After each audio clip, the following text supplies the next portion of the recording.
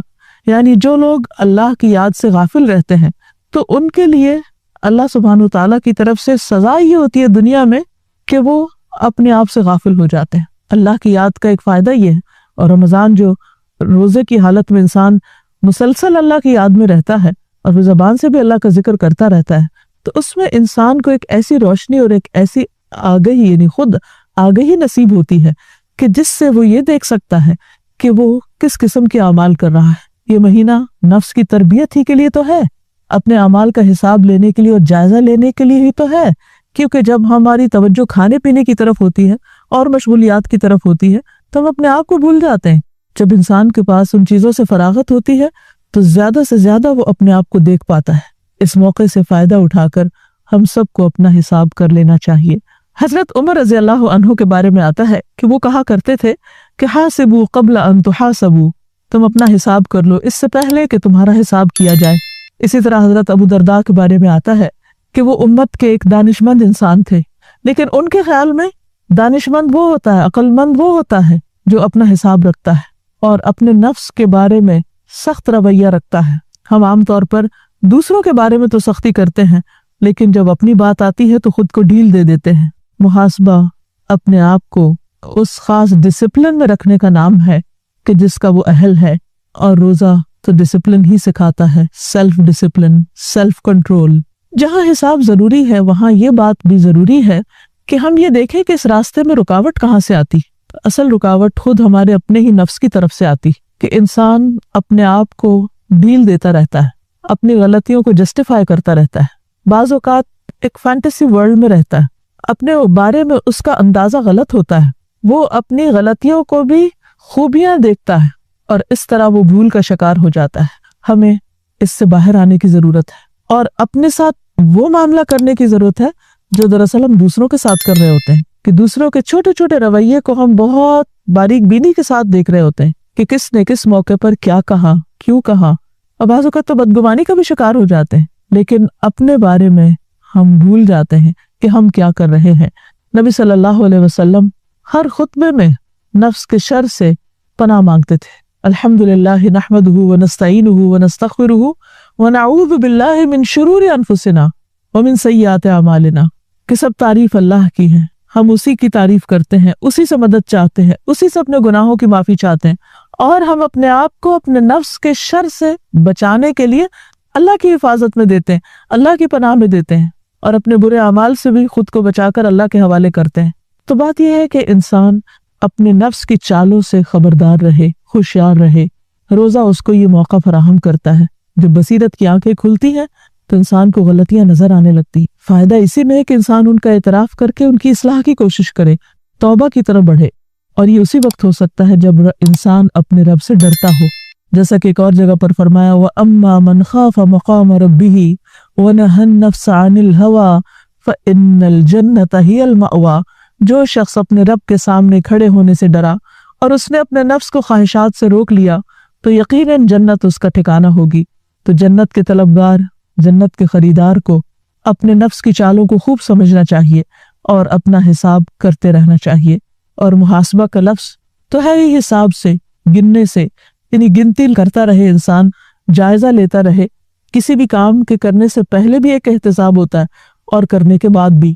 ہم نے رمضان کے روزے رکھے احتساب کے ساتھ، راتوں کا قیام کیا احتساب کے ساتھ، لیلۃ القدر کا قیام کیا احتساب کے ساتھ، اور اب اختتام پر بھی ہمیں اپنا احتساب کرنا ہے.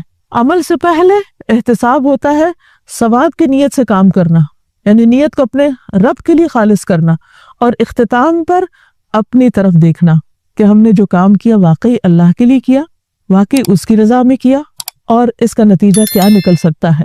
اس کے علاوہ انسان اپنے دن کے اوقات اور معمولات اور مصروفیات ان سب کا بھی جائزہ لے، اپنی عبادات کا جائزہ لے کہ وہ کس درجے کی ہیں، کس کوالٹی کی ہیں، اپنی عادات کا جائزہ لے کہ ان میں سے کن کن چیزوں کی اصلاح ابھی باقی ہے، اپنے معاملات اور لوگوں کے ساتھ اپنے تعلقات کا جائزہ لے کہ وہاں کس اصلاح کی ضرورت ہے، اور ہر معاملے میں، ہر کام میں اپنی نیت کو اللہ کے لیے خالص کرتا رہے اور اپنے نفس کو تقوی کا عادی بنائے، اور اس کے لیے دعا بھی کرے، جیسا کہ نبی صلی اللہ علیہ وسلم دعا کیا کرتے تھے اللہم آت نفسی تقواہا، اے اللہ تو میرے نفس کو اس کا تقوی عطا کر، وزکھا اور اس کو پاک کر دے، اس کا تزکیہ کر دے، انت خیر من زکاہا، تو ہی سب سے بہترین ہے جو اس کا تزکیہ کر سکتا ہے، یعنی میں خود تو اس پہ قادر نہیں، تو ہی اس کو صاف کر دے، انت ولیہا و مولاہا، تو ہی اس کا ولی اور مولا ہے، تو ہی اس کا مددگار ہے،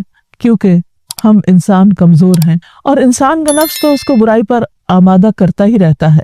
ان النفس لامارۃ بالسوء، نفس امارہ تو ہر آن انسان کو برائی کی طرف کھینچتا ہے، لیکن اگر اللہ کی مدد شامل حال ہو تو انسان بالآخر نیکی کے راستے پر آ ہی جاتا. تو اللہ تعالیٰ سے دعا ہے کہ وہ اس رمضان کو ہمارے لیے نیکیوں کے دروازے کھولنے اور اپنے نفس کے شر اور غلط فہمیوں سے بچ کر اللہ کی پناہ میں جانے کے راستے ہمارے لیے ہموار کر دے. وآخر دعوانا ان الحمد للہ رب العالمین.